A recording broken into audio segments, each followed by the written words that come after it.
पूर्वतन प्रधानमंत्री तथा विशिष्ट अर्थनीतिज्ञ तथा वरिष्ठ कांग्रेस नेता डॉक्टर मनमोहन सिंह वियोग नहीं केंद्र सरकार 7 दिनिया राष्ट्रीय शोक पालन पर निष्पत्ति नहीं दृष्टि रखी रायगड़ा जिलापाल पारुल पटवारी जिला स्तरीय गणपर्व चैती महोत्सव को आसंता 2 तारिख पर्यंत स्थगित रखा घोषणा करिसेंती।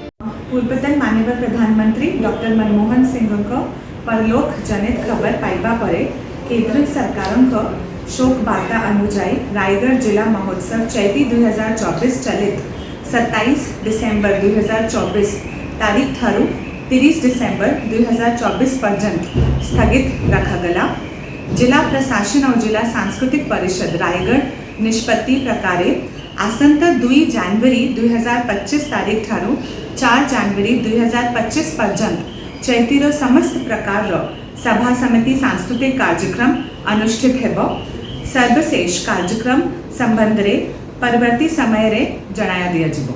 धन्यवाद। एने एक प्रेस इस्तार मध्य गणमाध्यम को से प्रदान करिसेंती। रायगढ़ प्रफुल्ल बेहेरा सह डंबरुधर करकरिया रिपोर्ट रिपब्लिक ओडिशा साधारण लोकंक स्वर।